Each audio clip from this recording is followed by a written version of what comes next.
پالئارکتیک، دنیای حیات کهن. جاده ابریشمی برای جانوران آفریقا، اروپا، ایندومالایا و فلات ایران. جایی که البرز و زاگرس پنجه در پنجه افکندند، سرزمین زنگان و خزانه از زندگی که به کوه و سنگ و صخره هویت می‌دهد.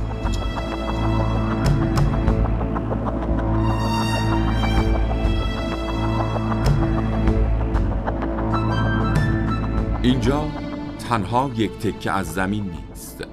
انگوران بخشی از ذهن جهان است، با خاطراتی زنده از دوره‌های جوانی حیات، یخبندان و بازگشت زندگی به آغوش زمین.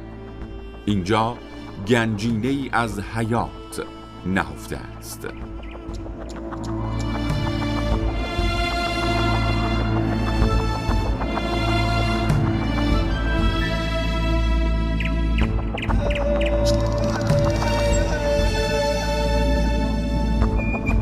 انگوران، گنجینه حیات.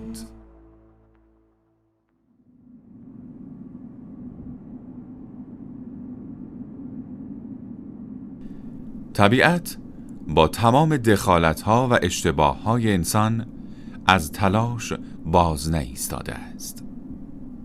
در چین و چروک‌های دست و صورت و لابلای زخم‌های کهنه و تازه‌اش هنوز جان پناه انسان را فراهم می‌کند و نشو و نمای درخت و بوته را ممکن می‌سازد.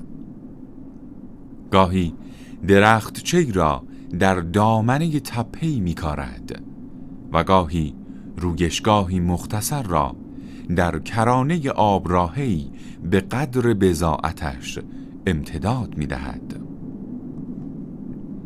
وقتهایی هم ریشه های تک درختی را در سینه کوه می‌دواند و سماجت زندگی را به رخ سنگ و صخره ها می‌کشد.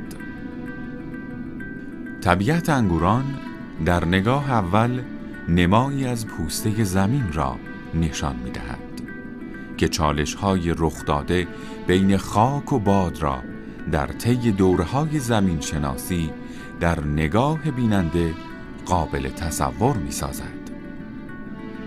تپه ماهورهایی که در جهت‌های مختلف با شیب‌ها و شکل‌های متفاوت تراشیده شده است و آبراهه‌ها در طول هزاره‌های متوالی توانسته‌اند راه خود را در میان سخت‌ترین صخره‌ها باز کنند.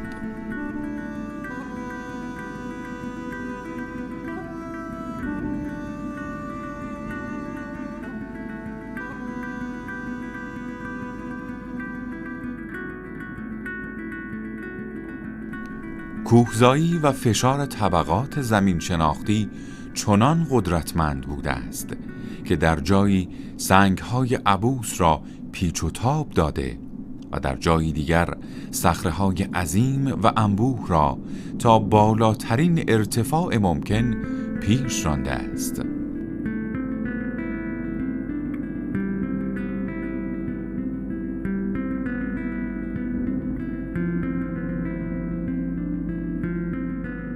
سنگ بستر و بافت خاک در لایه‌های مختلف مانند خمیری در دست‌های نیرومند و بازیگوش عوامل درونی زمین و فرسایش آبی و بادی قرار گرفته و ساختارهای شکلی ویژه‌ای را پدید آورده است که فارغ از جاذبه‌های زیستی منطقه چهره زمین را جذاب و رازآلود کرده است. اما این پوسته سنگی و خاکی که فرسایش پذیر بوده و پس از تبخیر آبها با انباشته‌ای از نمک بر جای مانده است، پوشش گیاهی ویژه‌ای را متناسب با اقلیم و شرایط آب و هوایی مهیا کرده است. در انگوران گیاهان ناچار بودند با محدودیت شوری و کوتاه بودن فصل رویش کنار بیاید.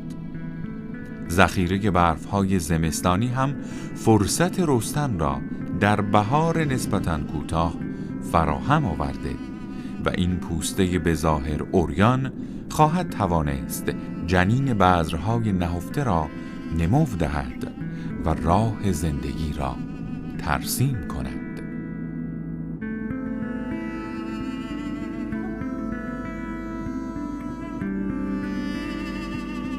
حمایت از این طبیعت ارزشمند و شکننده حضور دائمی نگهبانان طبیعت را ضروری کرده است. ساختمان‌هایی مختصر و جانمایی شده در موقعیت‌هایی کارآمد، محل کار و انجام مأموریت‌های سخت و ویژه محیطبان‌هایی است که باید برنامه‌های کنترل شبانه روزی منطقه را اجرا کنند تا حیات وحش از آسیب مخاطرات غیر طبیعی در امان بماند.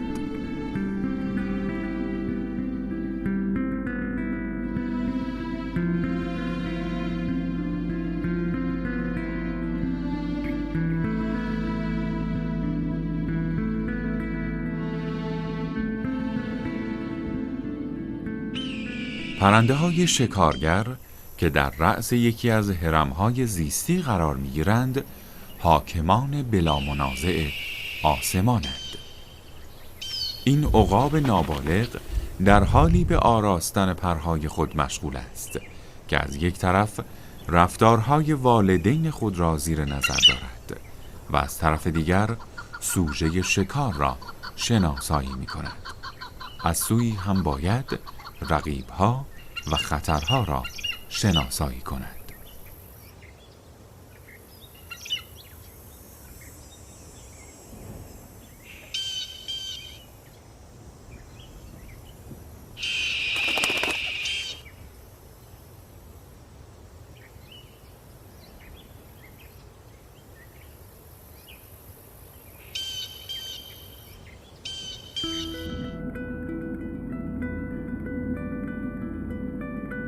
این عرصه وسیع زیستگاه گله‌هایی از پستانداران بزرگ جثه را فراهم آورده است. قوچ و میش‌ها هزاران سال است که در تپه ماهورهای این منطقه سکنا گزیدند. پازن یا همان بز کوهی هم کوهستان‌ها و صخره‌های انگوران را برای زندگی انتخاب کرده است.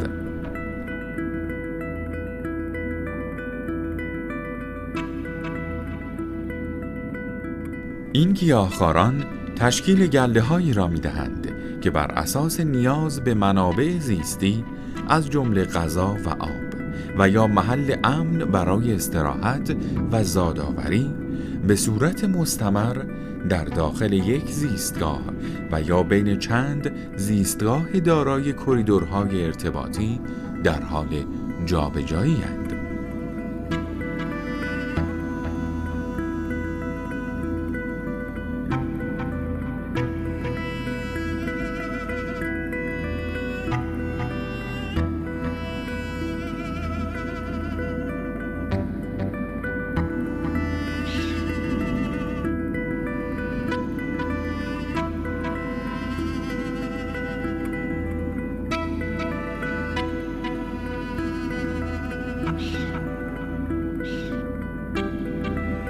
در شرایطی که گله‌های مختلط شکل گرفته باشد، نرهای بزرگسال و تنومند هدایت گله را بر عهده می‌گیرند و اینجاست که هوشیاری یک سرگله می‌تواند سرنوشت بقیه جمعیت گله را تحت تأثیر قرار دهد.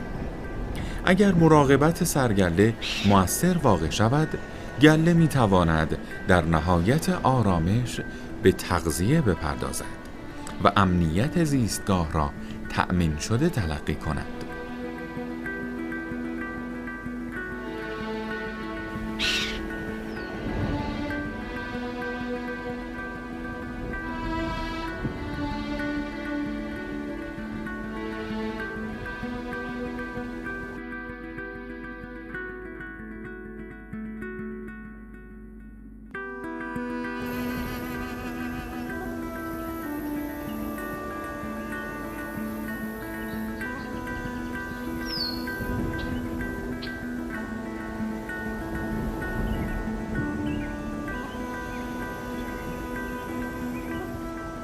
این ماده ها به اعتبار اطمینانی که سردسته گله به آنها داده است با طمأنینه و آسودگی خیال در این مراتع می‌خرامند و از تنوع طعم گیاهان مرتعی لذت می‌برند. با وجود این کافی است یکی خطری حس کند.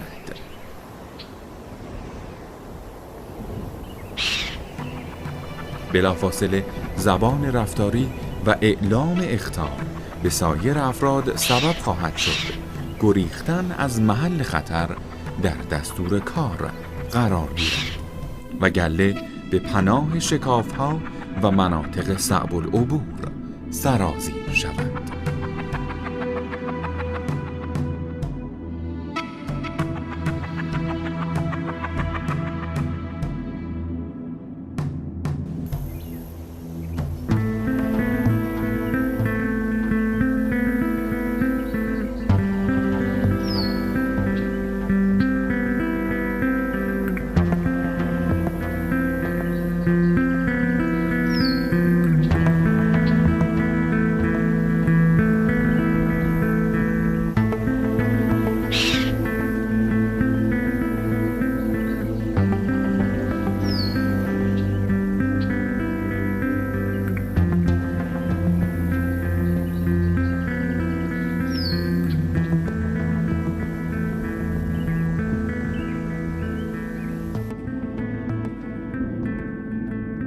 هر جا که سبزینه‌ای خودنمایی می کند می توان رد ریشه هایش را دنبال کرد تا به آب رسید، منبعی حیات بخش که اکوسیستمی خاص را در درون و پیرامون خود تدارک می بیند.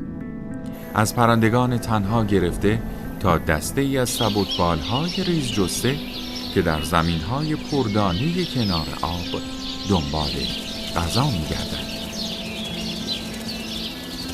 اداره کل حفاظت محیط زیست استان تعیین تنوع پرندگان سبکبال منطقه انگوران را در قالب مطالعه‌ای به تیمی زیر نظر دکتر علی‌آبادیان سپرد. این مطالعه در طی 2 سال مشخص کرد که در این منطقه بیش از 90 گونه پرنده گنجشکسان از بلبل خاردار گرفته تا سنگ چشم و سسک زادآوری می‌کنند. این یافته با تحقیقات مشترک خانم دکتر کیوانفر و آقای دکتر علی‌آبادیان در مورد جغرافیای زیستی ایران سازگاری معناداری دارد. مطالعات این 2 پژوهشگر نشان می‌دهد که سرزمین زنجان بخش چشمگیری از 2 محدوده ویژه فعال زیستی را در تاریخ طبیعی ایران تشکیل می‌دهد.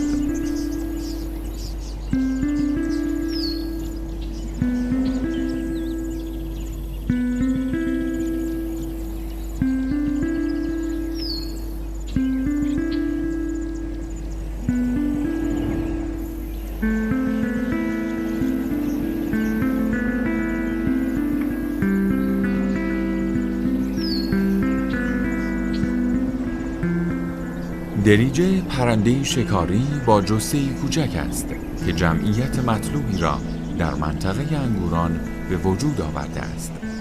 این پرنده حتی در حال استراحت هم چشم‌های جستجوگر برای یافتن خزندگان و جوندگان کوچک دارد تا هم غذای خود را تأمین کرده باشد و هم جمعیت این جانوران را کنترل کند.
وقتی امنیت در کنار منابع آب و زیستگاه‌های مطلوب مهیا باشد، ملاقات قوچ و میش‌ها دور از انتظار نیست. قوچ و میش‌ها همیشه تشکیل گله‌های مختلط را نمی‌دهند. حسب شرایط فصلی، قوچ‌ها در گله‌های جدا از گله میش‌ها به چرا مشغول می‌شوند. در چنین شرایطی محل حضور گله قوچ‌ها با زیستگاه‌های مناسب گله ماده‌ها هم فرق دارد. اما وقتی که فصل جفتگیری و تولید مثل فرا می‌رسد، گله‌های نر و ماده بیش از پیش همدیگر را ملاقات می‌کنند و رفته رفته به سمت تشکیل گله‌های مختلط پیش می‌روند تا تداوم نسل را تضمین کنند. پازن‌ها هم از این ویژگی مستثنا نیستند، با این تفاوت که مناطق صخره‌ای را به تپه ماهورها ترجیح می‌دهند. اما انگوران در کنار سرشاخه‌های فرعی قزل‌وزن برای هر دو انتخاب مهیاست و دو گونه قوچ و میش و پازن را به فاصله کوتاهی از هم می‌توان از نظر گذراند، مگر آنکه تهدیدی از فعالیت‌های ناسازگار انسان با طبیعت هراسانشان کند.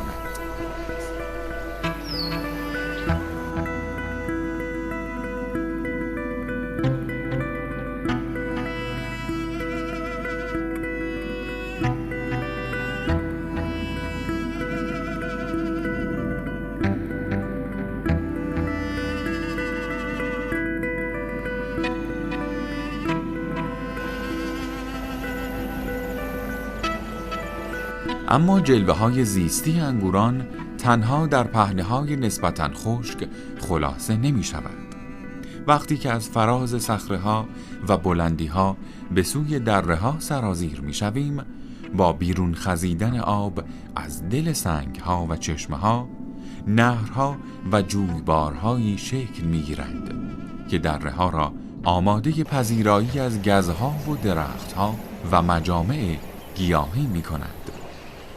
این جوامع گیاهی اگرچه انبوه و گسترده نیستند، اما وقتی در کنار پهنه‌های وسیع زیستگاه‌های خشک قرار می‌گیرند، امکان جلوه‌گری چهره‌های متفاوتی از طبیعت را فراهم می‌کنند. سایه و خلوت حاصل از پوشش گیاهی وقتی چتری بر سر محدوده آبگیر مانند در مسیر رودخانه می‌گیرد، امکان زندگی گونه‌های دیگر فراهم می‌شود.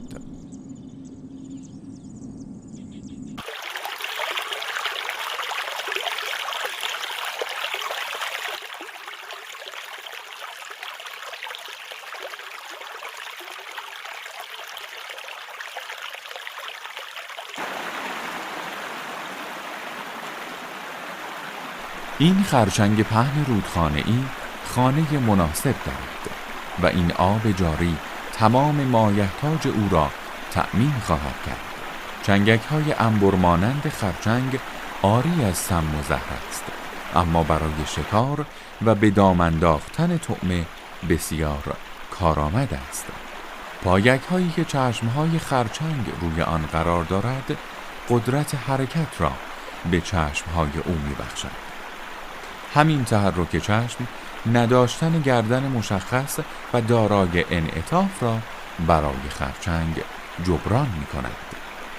اتفاقاً این وضعیت برای خرچنگ خیلی هم بهتر است، چرا که وقتی با چشم‌های متحرک طعمه خود را زیر نظر می‌گیرد، می‌تواند چنان بی حرکت بماند که شکار متوجه حضور او نشود.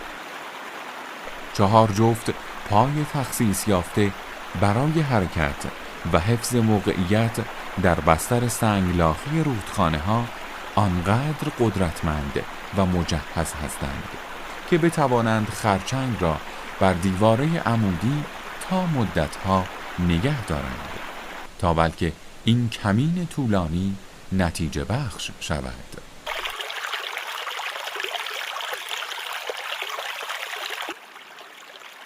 این نهر سقف شفاف مطمئنی را بالای سر ماهی‌های رودخانه‌ای بنا کرده است. این سقف برای این ماهی‌ها چندان هم کوتاه نیست، به خصوص که در لابلای سنگ‌های بسترش هم غذای کافی برای خوردن وجود دارد و هم امکان تخم ریزی و تولید مثل فراهم است. اگرچه جانب احتیاط رعایت نشود، علاوه بر خرچنگی که ساعت هاست به کمین نشسته است، پستانداری به نام شنگ هم در این حوالی یافت می شود که تخصص ویژه‌ای در شکار ماهی در زیر آب دارد.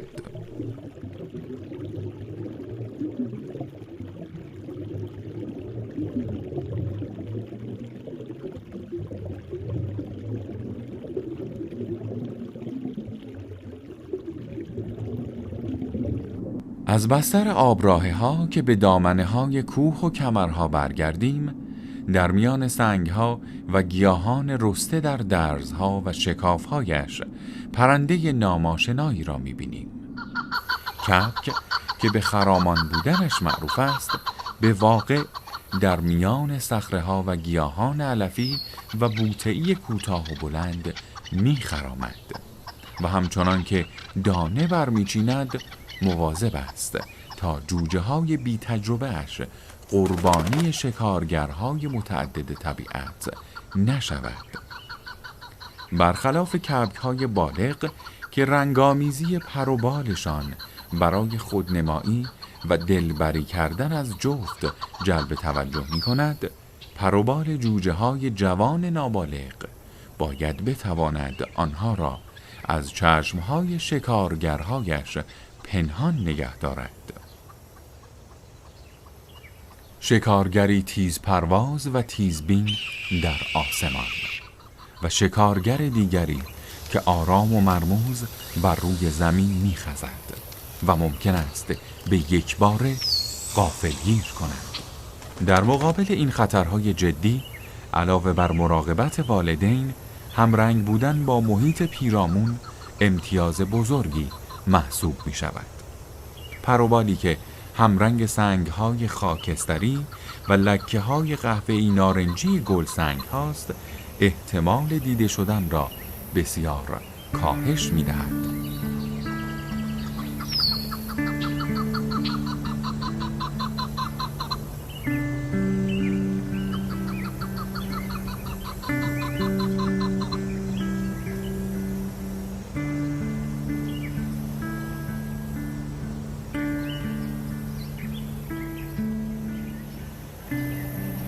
تکامل و سازش سبب شده است که کبک رفتار مطلوب دیگری را در برابر خطر شکار شدن توسط عقاب‌ها و قوش‌ها به ارث ببرد. این ماکیان غیرخانگی بیشتر از آن که پرواز کنند و با اوج گرفتن در آسمان به استقبال خطر بروند، در میان سنگ‌ها و صخره‌ها می‌دوند و با جهش‌ها و پرش‌های کوتاه در لابلای شکاف‌ها خود را از دسترس عقاب‌های درشت جثه در امان نگه می‌دارند. چرا که پرواز و مانور در میان سنگ‌ها و صخره‌های ناهموار می‌تواند پر و بال عقاب را با خطر برخورد و شکستن مواجه کند و یک عقاب باهوش حیاتی ترین قدرت و ابزار خود را برای شکار کردن یک کبک قمار نمی کند. چون اگر کوچکترین اشتباهی منجر به شکست بال یا شاه پرهایش شود، قدرت پرواز و شکار را از دست خواهد داد و این یعنی مرگ به خاطر گرسنگی. با وجود این، در هر سال کبک‌های زیادی طعمه جانوران مختلف می شوند.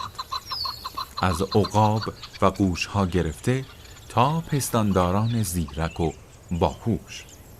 حتی سیاهگوش ها که گربه‌سانان بزرگی هستند می توانند پرندگان را در میان زمین و آسمان شکار کنند و دسته بر قضا انگوران در امتداد مسیر پراکنش این پستاندار حیرت انگیز مورد توجه اروپایی ها قرار گرفته است. پس کبک ها برای تداوم نسل خود جوجه های زیادی را به دنیا می آورند تا تعدادی از آنها به سن بلوغ برسند.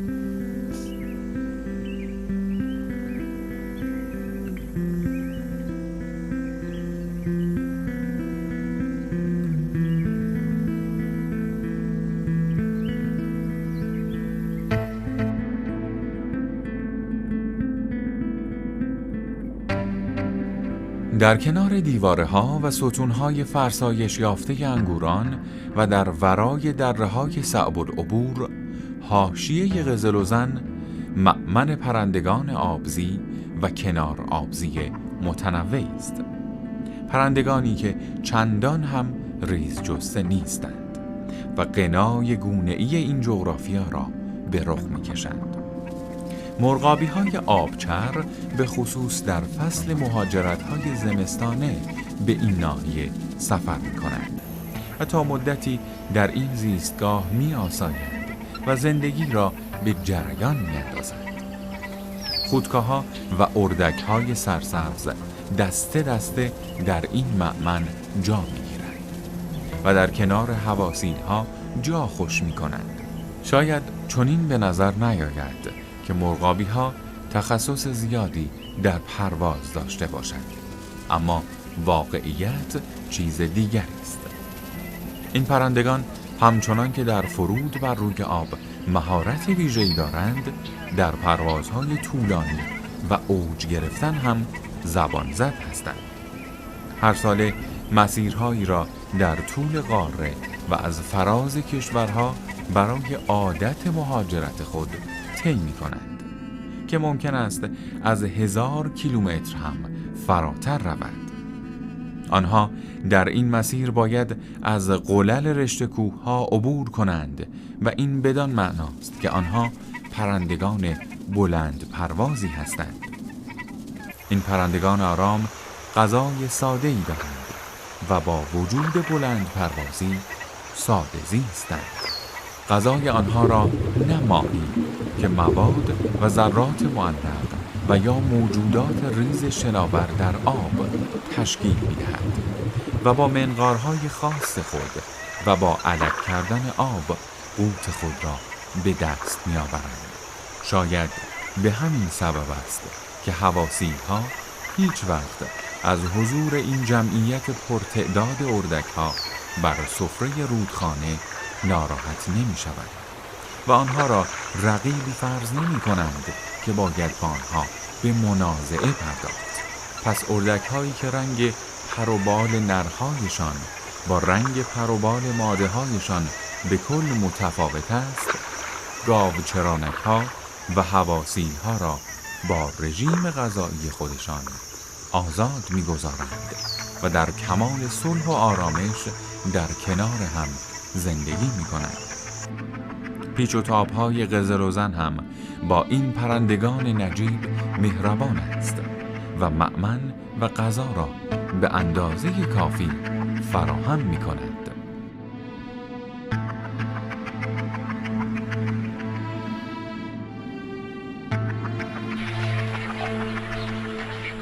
در میان این تنوع گیاهان و جانوران و چشماندازها، حشرات هم تا فرصتی پیدا می کنند هیاهوی دیگری به راه می اندازند.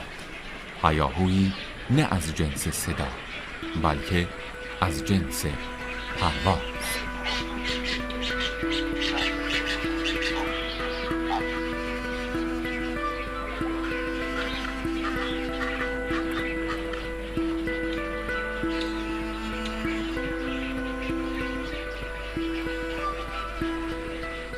ولی کافی است خطری حس شود، حتی در حد یک صدای نامربوط، تا تمام این آرامش رفت برآورد.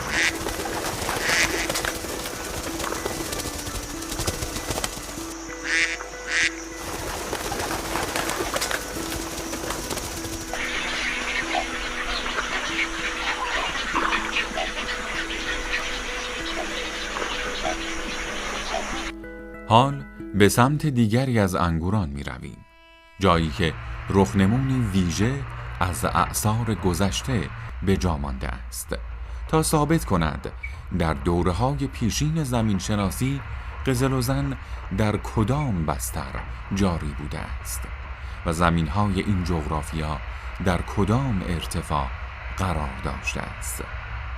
قلعه بهستان تنها تاریخ جوامع انسانی را در خود نگنجانده است. اینجا نگارگری زمین و عوامل فرساینده هنرآفرینی کرده است.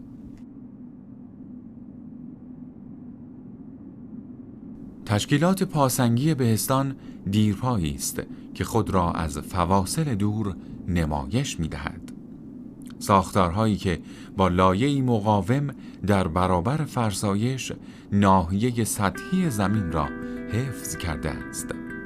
اما عواملی مثل باد توانسته است دیوارها را تا چند 10 متر بتراشد و ساختاری قلعه مانند را شکل دهد.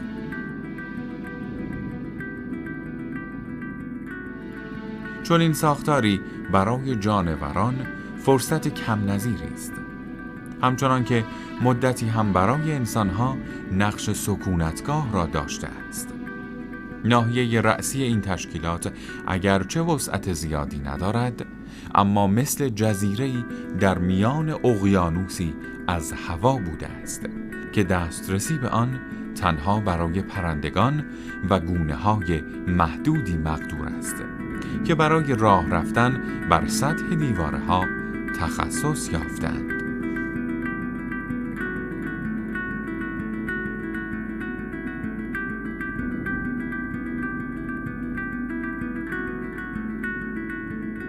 جانورانی مانند این آگامای قفقازی که برخلاف ظاهر خشنش موجودی ترسو و محافظه‌کار است و جز برای حشرات کوچک و برگ گیاهان آزاری به کسی نمی‌رساند. این حرکت‌های سر و گردن هم نه علامت هشدار است و نه انگیزه ترساندن دارد، بلکه چون چشم‌های این جانور در شرایط سکون قدرت دید خود را از دست می‌دهد، جانور ناچار است مدام سر خود را حرکت دهد تا محیط اطراف از دیدش محو نشود و اگر لازم شد به پناه درز و حفره‌ای فرار کند.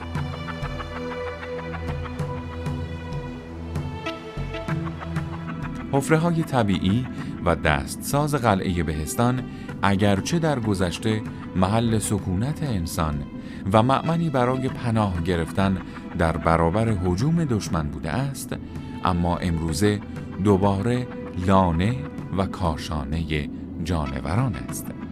جانورانی مانند این مار غیرسمی که برای گریختن از گرما و در امان ماندن از دست دشمنان به این دخمه کوچک پناه آورده است.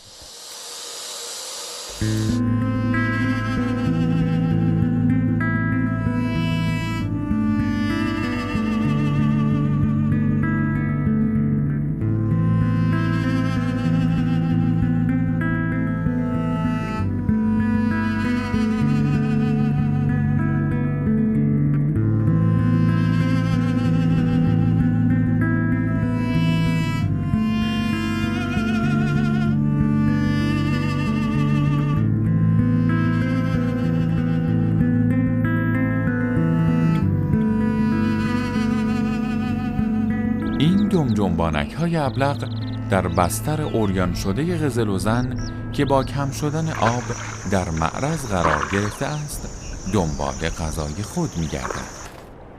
چون این بستری غالباً سرشار از حشرات و لارو هاست و از طرفی ممکن است دانه‌های ته‌نشین شده گیاهان را نیز با خود داشته باشد.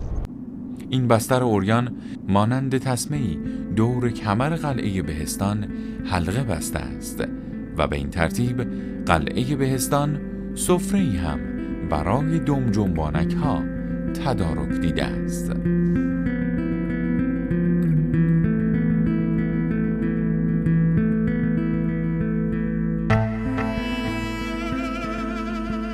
در گوشه دیگر از انگوران به سراغ پازنهایی رفتیم که پیشتر در مورد زیستگاه‌های صخره‌ایشان گفته بودیم. نرهایی با شاخهای شکوهمند که ابهت ویژه‌ای به آنها داده است و جلوه‌گری صاحب خود را بر کمری کوه‌ها به رخ می‌کشد. کوه‌هایی که انگوران و تمام زیستگاه‌هایش را با گوناگونی جانوران و گیاهانش زیر چتر خود نگه داشته است. زیستمندانی که هر یک معدنی از مولکول‌های هوشمند زیستی و ذخایر ژنتیکی طبیعتند و اگر ارزش آنها به درستی شناخته شود خواهیم دید که انگوران گنجینه‌ای بی‌نظیر از زندگی است.